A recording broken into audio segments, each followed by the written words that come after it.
إن الحمد لله نحمده ونستعينه ونؤمن به ونتوكل عليه ونعوذ بالله من شرور أنفسنا ومن سيئات أعمالنا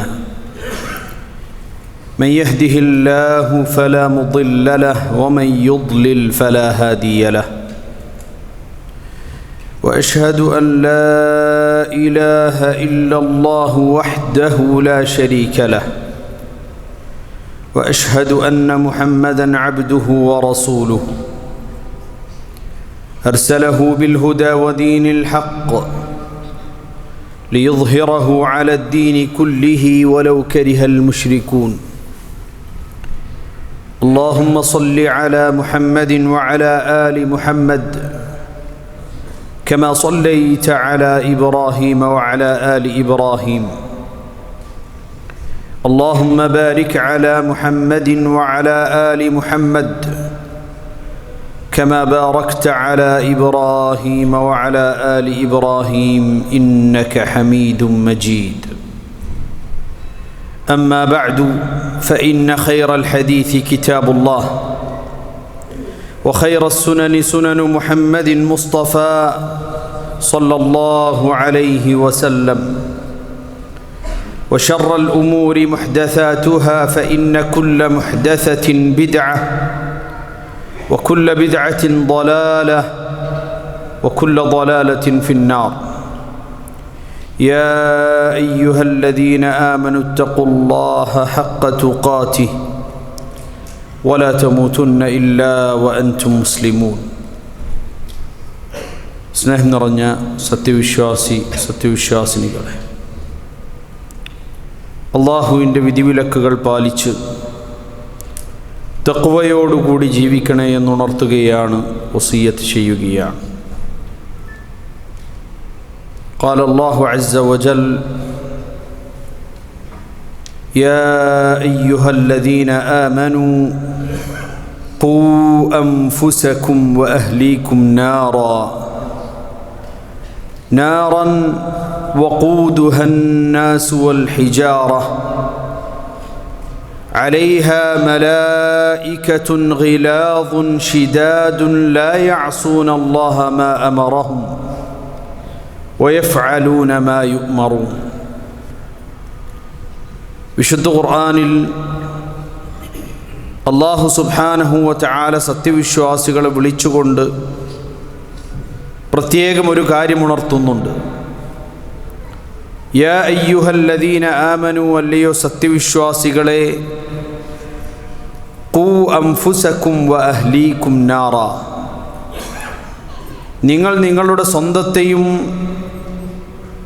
മാത്രമല്ല നിങ്ങളുടെ കുടുംബത്തെയും നരകാഗ്നിയിൽ നിന്ന് സൂക്ഷിക്കണം, സുരക്ഷിതരാക്കണം.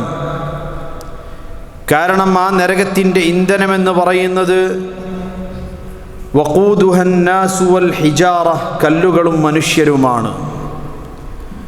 മാത്രമല്ല നരകത്തിന് കാവലിരിക്കുന്നത് കരുണ തീണ്ടിയിട്ടില്ലാത്ത അതികഠിന ഹൃദയരായ കാവൽക്കാരാണ്.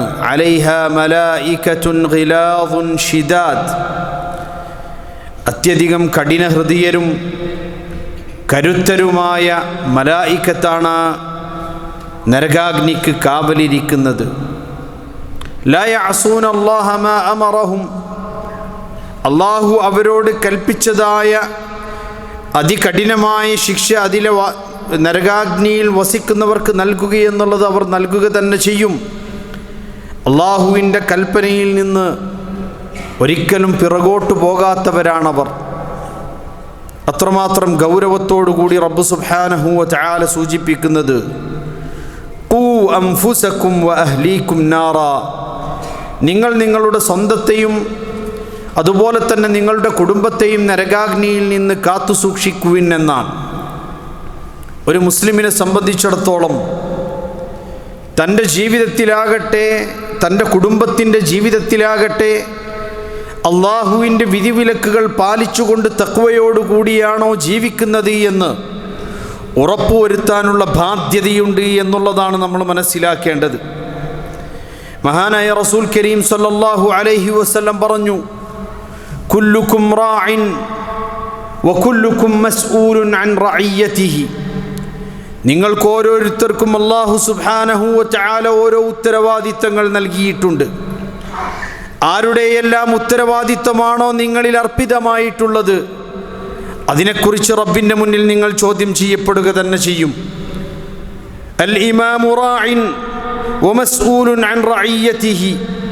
ഒരു ഭരണാധികാരിക്ക് അദ്ദേഹത്തിൻ്റെ ഭരണത്തിന് കീഴിലുള്ള ആളുകളെക്കുറിച്ച് റബ്ബിൻ്റെ മുന്നിൽ ചോദ്യം ചെയ്യപ്പെടുക തന്നെ ചെയ്യും. അർറജുലു റാഇൻ ഫീ അഹ്ലി ബൈതിഹി വമസ്ഊലുൻ അൻ റഇയ്യതിഹി. ഒരു ഗൃഹനാഥൻ തൻ്റെ വീട്ടിലെ തൻ്റെ കുടുംബത്തിലെ ഓരോ അംഗങ്ങളെക്കുറിച്ചും അവരെക്കുറിച്ച് അവരുടെ ഉത്തരവാദിത്വത്തെക്കുറിച്ച് റബ്ബിൻ്റെ മുന്നിൽ അവൻ ചോദ്യം ചെയ്യപ്പെടും. വൽമർഅതു റാഇയത്തുൻ ഫീ ബൈതി സൗജിഹാ വമസ്ഊലത്തുൻ അൻ റഇയ്യതിഹാ.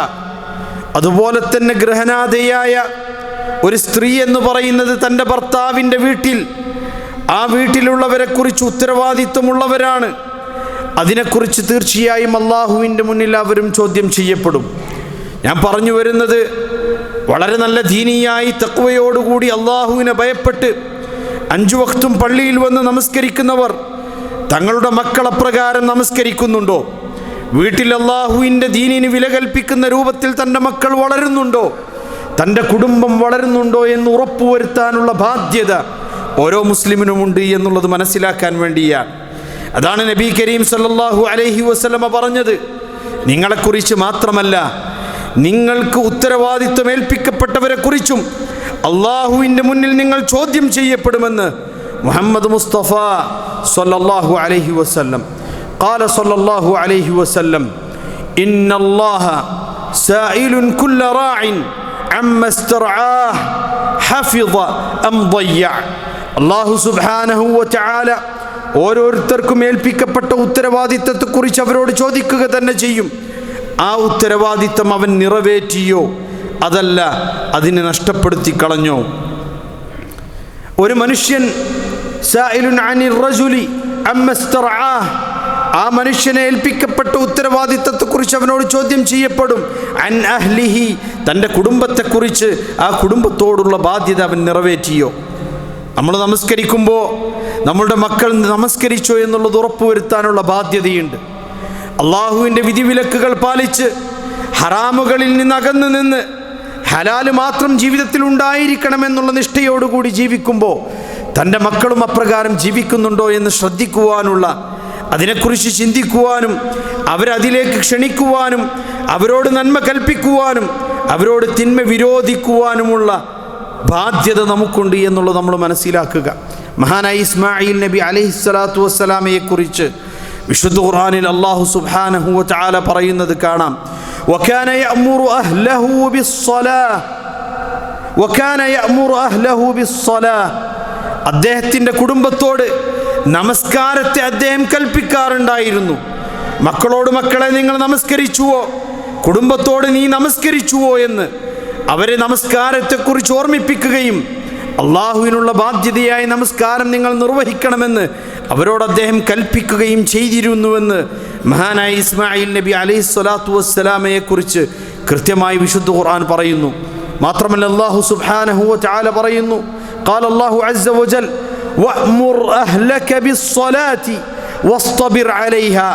തൻ്റെ കുടുംബത്തോട് നമസ്കാരം കൽപ്പിക്കുകയും അക്കാര്യത്തിൽ നീ ക്ഷമ അവലംബിക്കുകയും ചെയ്യണം. അല്ലേ, പല രൂപത്തിലും വസ്ത്രം ധരിച്ച് അല്ലാഹുവിന് ഇഷ്ടമല്ലാത്ത രൂപത്തിൽ വസ്ത്രം ധരിച്ചുകൊണ്ട് പെൺകുട്ടികൾ പുറത്തേക്ക് പോകുന്ന സാഹചര്യം ഇന്നുണ്ട്. മക്കൾ നമസ്കാരത്തെക്കുറിച്ച് ബോധവാന്മാരല്ലാതെ പള്ളിയിൽ നിന്ന് നമസ്കാരത്തിന് വേണ്ടി വിളിക്കുമ്പോഴും ആ പള്ളിയിലേക്കൊന്ന് കയറി ജമാഅത്ത് നമസ്കാരത്തിൽ പങ്കെടുക്കാതെ പള്ളിയുടെ തൊട്ടടുത്തു കൂടി നമ്മളുടെ മക്കൾ നടന്നു പോകുന്ന സാഹചര്യം ഉണ്ടാകുന്നുവെങ്കിൽ അവിടെ നമ്മൾ ചിന്തിക്കണം, മക്കളോട് നമസ്കാരത്തിൻ്റെ പ്രാധാന്യം പറഞ്ഞു കൊടുക്കണം. അള്ളാഹുവിൻ്റെ വിധിവിലക്കുകൾ പാലിച്ചുകൊണ്ട് വസ്ത്രധാരണം നിർവഹിക്കുന്നതിൻ്റെ പ്രാധാന്യത്തെക്കുറിച്ച് പറഞ്ഞു കൊടുക്കണം. ഇല്ലയെങ്കിൽ നമ്മൾ നമസ്കരിക്കുന്നവരായി പരലോകത്ത് വരും. നമ്മൾ അങ്ങേയറ്റം ഇബാദത്തുകൾ അനുഷ്ഠിച്ചവരായി പരലോകത്ത് വരുന്ന വേളയിൽ നമ്മളുടെ മക്കളും കുടുംബവും നമുക്കെതിരിൽ പറയുന്നൊരു ദിവസം വരരുത്. അന്നത്തെ ദിവസം ഒരാളും പരസ്പരം സഹായിക്കാതെ അള്ളാഹുവിൻ്റെ മുന്നിൽ ഉത്തരവാദിത്തം പുലർത്തിയവർക്ക് മാത്രം വിജയം ലഭിക്കുന്ന ഒരു ദിവസമാണ് എന്നുള്ളത് നമ്മൾ ഓരോരുത്തരും മനസ്സിലാക്കുക. അഖൂലു ഖൗലി ഹാദാ വഅസ്തഗ്ഫിറുല്ലാഹ ലീ വലക്കും ഫസ്തഗ്ഫിറൂഹു ഇന്നഹു ഹുവൽ ഗഫൂറുർ റഹീം.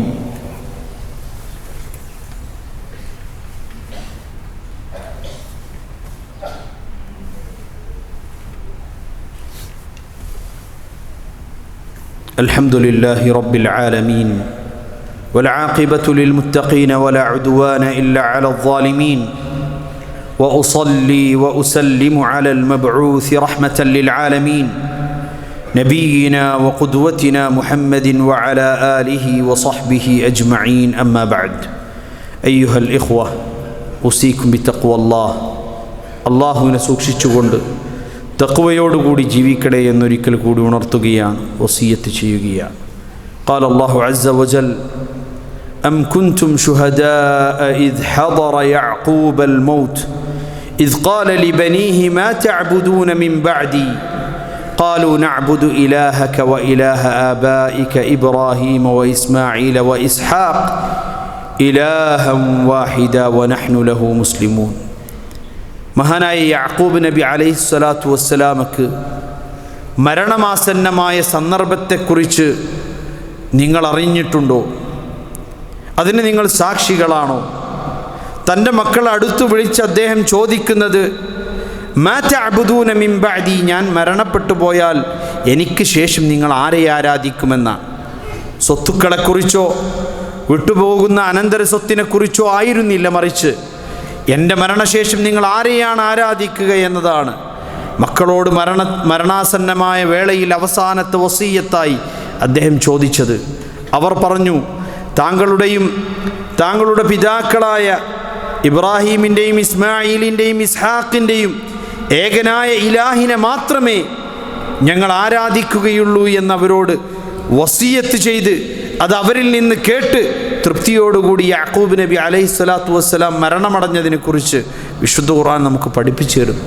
അതുകൊണ്ട് തന്നെ സഹോദരങ്ങളെ, നമ്മളുടെ ജീവിതം തഖ്വയുള്ളതാക്കുന്നതോടൊപ്പം നമ്മളുടെ മക്കളും കുടുംബവുമൊക്കെ ദീനിയായി പടച്ച റബ്ബിൻ്റെ തൃപ്തി കരസ്ഥമാക്കി ജീവിക്കുന്നുണ്ട് എന്ന് ഉറപ്പുവരുത്താൻ വേണ്ടി നമ്മൾ ഓരോരുത്തരും പരിശ്രമിക്കുക. റബ്ബ് സുബ്ഹാനഹു വ തആല തൗഫീഖ് നൽകുമാറാകട്ടെ. اللهم اغفر للمؤمنين والمؤمنات والمسلمين والمسلمات الأحياء منهم والأموات إنك مجيب الدعوات يا قاضي الحاجات. اللهم أجرنا من النار، اللهم أجرنا من النار، اللهم أجرنا من النار.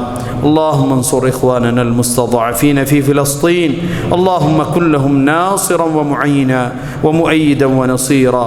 اللهم اجمع كلمتهم وسدد رميهم واشف مرضاهم وداوي جرحاهم وأطعم جائعهم وتقبل شهداءهم برحمتك يا أرحم الراحمين.